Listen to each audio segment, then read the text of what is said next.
Hello students, let's see this question.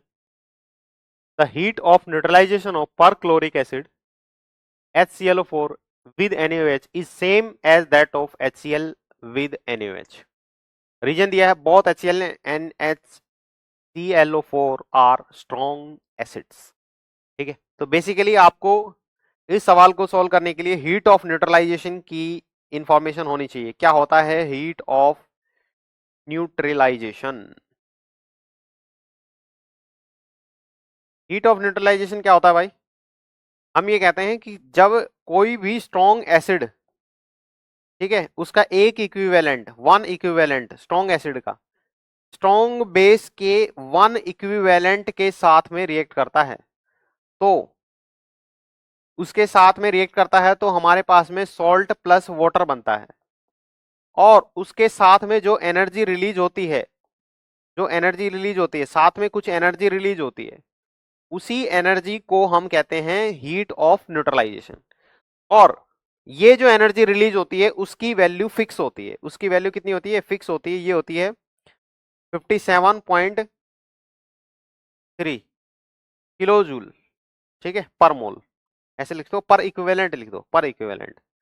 ये वाला data होता है फिक्स, वन इक्विवेलेंट के साथ में वन इक्विवेलेंट.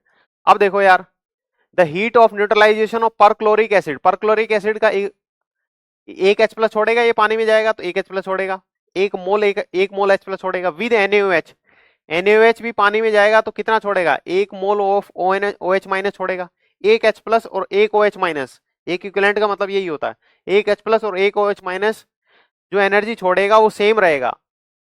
एक यहाँ पे भी ये पानी में जाएगा तो कितना छोड़ेगा? एक मोल ऑफ H प्लस, और ये पानी में जाएगा तो ये एक मोल ऑफ OH माइनस. तो बेसिकली यहाँ पे एक मोल ऑफ H प्लस एक mole of OH minus reaction कर रहे हैं, और यहाँ पे भी यही कर रहे हैं. दोनों स्ट्रॉन्ग एसिड, और ये क्या है? Strong base. ये स्ट्रॉन्ग एसिड है, स्ट्रॉन्ग बेस है. तो जब स्ट्रॉन्ग एसिड और स्ट्रॉन्ग बेस की रिएक्शन हो रही है तो सेम अमाउंट ऑफ एनर्जी निकलेगी. तो ये वाली बात क्या हो गई? सही हो गई, है ना. दोबारा सुन लो भाई, ये स्ट्रॉन्ग एसिड है और ये क्या है? स्ट्रॉन्ग बेस है. ये भी स्ट्रॉन्ग एसिड है, ये भी स्ट्रॉन्ग बेस है, ठीक है.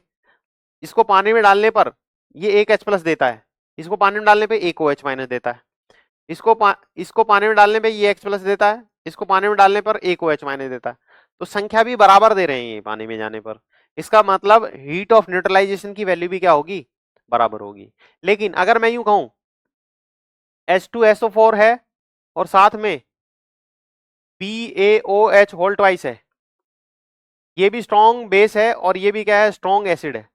लेकिन यहां पे जो एनर्जी निकलेगी वो HClO4 और NaOH से जो एनर्जी निकलेगी उससे डबल होगी, क्योंकि ये पानी में जाने पर 2 H प्लस देता है और ये पानी में जाने पर कितने देते हैं? 2 OH माइनस देता है. तो ये बात ध्यान रखें, ठीक है ना.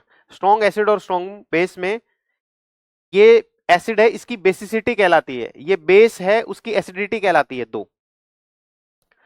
तो ये बात सही है, क्योंकि दोनों एक एक H प्लस एक एक OH माइनस डाल रहे हैं, तो हीट ऑफ न्यूट्रलाइजेशन भी क्या है? बराबर है. रीजन क्या है? Both HCl and HClO4 are strong acid. दोनों क्या हैं? स्ट्रॉन्ग एसिड हैं. और स्ट्रॉन्ग एसिड वो वाले हैं जो एक ही H प्लस छोड़ते हैं दोनों. तो इसका मतलब ये रीजन भी सही है. तो असर्शन और रीजन दोनों ही सही है और इसका करेक्ट एक्सप्लेनेशन है, ठीक है ना. ये क्या है? करेक्ट एक्सप्लेनेशन है. Option A is the right choice. Hope you got it.